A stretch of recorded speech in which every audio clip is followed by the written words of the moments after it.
ብዙ ጊዜ በጣም ትንሽ ወይት ይዞ የሚወለዱ ልጆች ይነጫነጫሉ፣ ነጭናጮች ናቸው፣ በቀላሉም ለበሽታ የተጋለጡ ናቸው። ስለዚህ የሚጸንሱ ሴቶች በጸነሱ ጊዜ በእርግጥ አንዳንዴ ከህመም የተነሳ ምንም ምግብ መብላት የማይችሉ ሴቶች አሉ። ሆኖም በሕክምና ግን ሊረዱ ይችላሉ። ምግብ በግሉኮስ መልኩ ሊሰጣቸው ይችላል።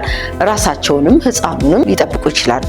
ግን ከእርግዝናቸው ህመም ከለቀቃቸው በኋላ ለጽንሱ የሚያስፈልገውን ምግብ ሕክምና በተገቢው ሁኔታ ማድረግ አለባቸው። ይህ በልጁ ላይ ጥሩ ተጽዕኖ ያመጣል። ጤና ይስጥልኝ የፕሮግራማችን ተከታታዮች፣ ይህ የጥበብ ጎጆ የተሰኘው ፕሮግራም ነው።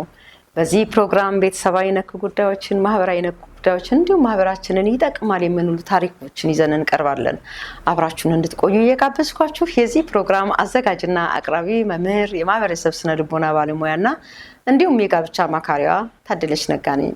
እንግዲህ ዛሬ ደግሞ ይዤላችሁ የቀረብኩት ፕሮግራም ሴቶች ከእርግዝናቸው ጊዜ ጀምሮ በጽንሳቸው ላይ የሚፈጠረውን ጫና ያውቁ ይሆን በሚል ነው።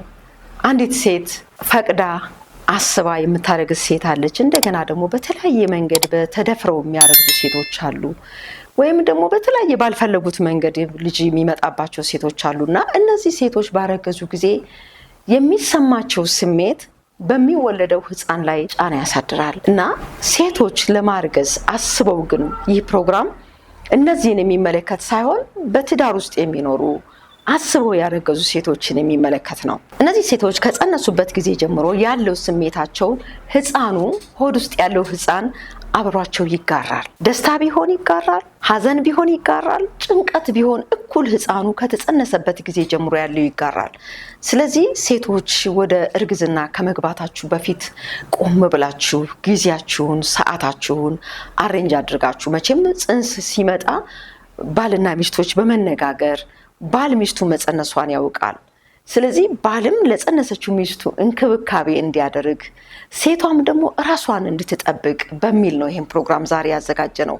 ይህ ማለት እንግዲህ ልጆች በቂ ምግብ ሆድ ውስጥ እያሉ በቂ ምግብ አግኝተው ሰውነታቸው ጠንክሮ ጤናማ አእምሮ ተሰርቶላቸው ሲያድጉና የምግብ እጥረት ኖሮባቸው ሲያድጉ ወይም ደግሞ ትንሽ የሰውነት ክብደት ይዘው ሲወለዱ የሚኖራቸው ባህሪ ይለያያል። ብዙ ጊዜ በጣም ትንሽ ወይት ይዘው የሚወለዱ ልጆች ይነጫነጫሉ፣ ነጭናጮች ናቸው፣ በቀላሉም ለበሽታ የተጋለጡ ናቸው። ስለዚህ የሚጸንሱ ሴቶች በጸነሱ ጊዜ በእርግጥ አንዳንዴ ከህመም የተነሳ ምንም ምግብ መብላት የማይችሉ ሴቶች አሉ።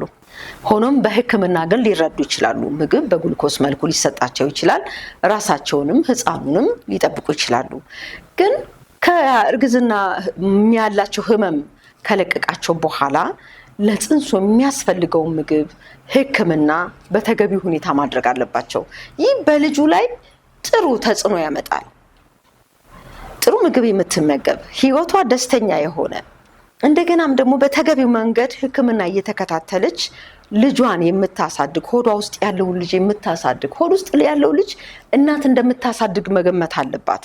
ብዙ ጊዜ ከተጸነሰ በራሱ ጊዜ 9 ወር ሲሆን ይወለዳል ተብሎ ነው የሚታሰበው አይደለም። በእኛ ሀገር እንደውም ብዙ ጊዜ አንዲት ሴት ከመጸነሷና እርጉዝ ሆና ካላት አመጋገብ ይልቅ ስትወልድ ለምትመገበው ምግብ ነው ብዙ ጭንቀት የምትጨነቀው። ያ ስህተት ነው።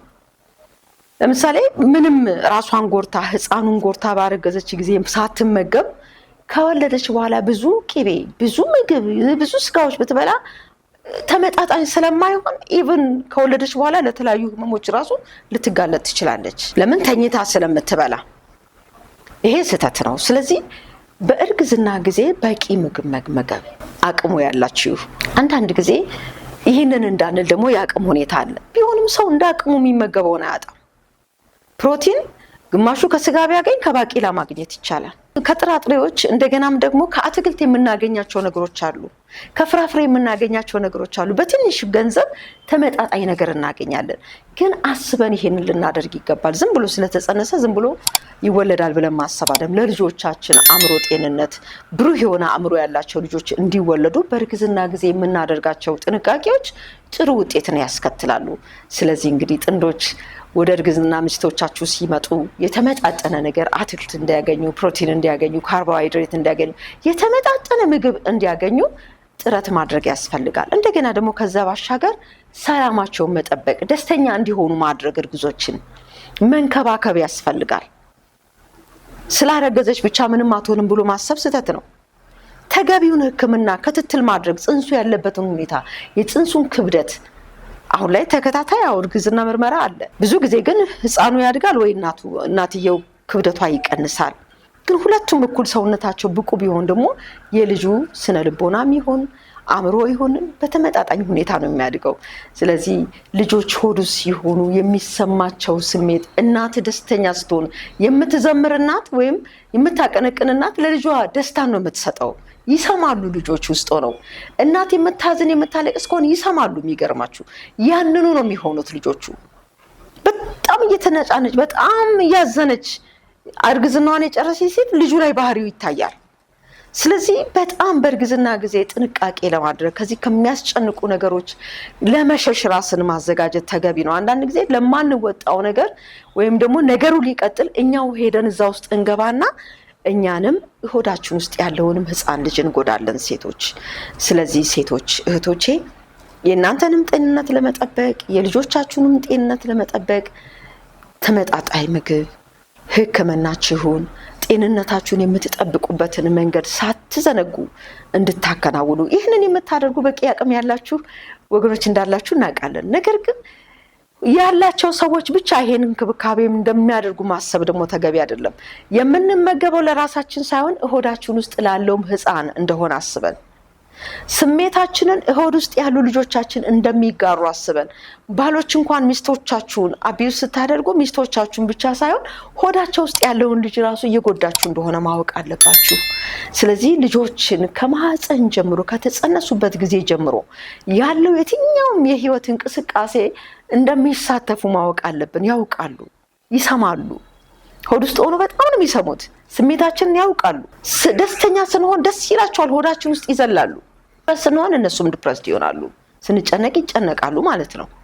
ስለዚህ ሴቶች በእርግዝና ጊዜያችን ልጆቻችን የተሻለ ጤንነት እንዲኖራቸው ብዙ ጊዜ ከተወለዱ በኋላ ነው ልጆችን የምናያቸው። የልጆችን ችግር ከተወለዱ በኋላ በቂ ያልሆነ ነገር ባለማግኘታቸው ለተለያየ የሰውነት ጉድለት ይጋለጣሉ፣ ለህመም ይጋለጣሉ። ግን በጊዜ ተከታታይ የሆነ ምን ውስጣችን እንዳለ ኢቭን አንዳንድ ጊዜ ደግሞ ያረግዙና ሴቶች በተከታታይ ሊያስወርዳቸው ይችላል። ይሄ በምርመራ ሊታወቅ የሚችል ነገር ነው። በእርግጥ ልጁ የእናት ብቻ ሳይሆን የአባትና የእናት ነው።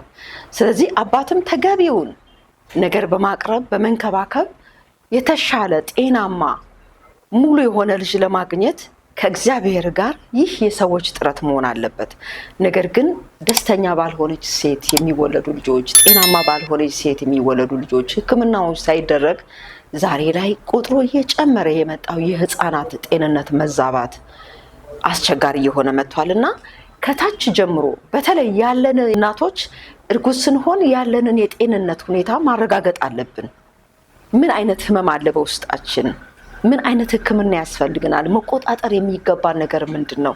ለምሳሌ የስኳር ታማሚ ብትሆን ስኳሯን መቆጣጠር አለባት እና ራሷን ጠብቃ የሚወለደው ልጅ ጤናማ ግን ባልሆነበት ህፃኑ ላልተገባ ነገር ታልፎ ይሰጣል። ፕሬሸር ቢኖርባት ወይም ደግሞ የደም ግፊት ቢኖርባት ይሄንንም መቆጣጠር መቻል አለባት፣ በህፃኑ ላይ ሌላ ጫና ስለሚያስከትል ማለት ነው። እና እናቶች በእርግዝና ጊዜያችን ተገቢውን ክትትል እያደረግን ሙሉ ቤተሰብ እገዛ ለእናት እያደረገላት ራሷንም እየጠበቀች ልጇን ለመውለድ ቀኗን ብታደርስ መልካም ይሆናል ማለት። እሷም ጠንካራ ሆና ራሷን ጠብቃ ከሆነ በሚወለዱ ልጆች ላይ የሚፈጠረውን የተለያዩ ችግሮች ለመቀነስ ያስችላል። ስለዚህ ወላጅን በቀጣይ ህይወቱ ጤናማ ልጅ ሲይዝ ደስ ብሎት እንደሚኖር እንደዚሁ እነዚህንም ልጆች ለመቀበል ዝግጁ መሆን አለበት ማለት ነው። ራሱን መጠበቅ፣ ማዘጋጀት በመንፈሳዊም በሶሻልም እንደገና በሌላ ሁኔታ ጤንነትን እየጠበቁ መቆየት መልካም ልጆች ለማሳደግ እንድንችል ይረዳናል። ይህንን ስላችሁ ጤናማ ያልሆኑ ልጆች ያላቸው ሰዎች ልጆቻቸውን ማሳደግ የለባቸው ማለት አይደለም። እንዲያውም ወላጆች በመተጋገዝ እነዚህን ስጦታዎች እግዚአብሔር ስለሰጠን ተቀብለናቸው በተገቢ ሁኔታ ማሳደግ፣ መረዳት ያለባቸውን ነገሮች ሁሉ በመርዳት ደግሞ መሄድ እንዳለብን መዘንጋት የለብንም ማለት የፈለኩት ቀድመን የምናደርጋቸው ጥንቃቄዎች ግን ሊመጡ ያሉ ነገሮችን ይከላከላሉ ለማለት ነው። ስለዚህ ታዳመጣችሁኝ አመሰግናለሁ። አሁንም ይህንን ቤት ሰብስክራይብ፣ ላይክ እና ሼር ማድረግን ሳትዘነጉ በቀጣይ ፕሮግራም እስከምንገናኝ ድረስ በደህና ቆዩ።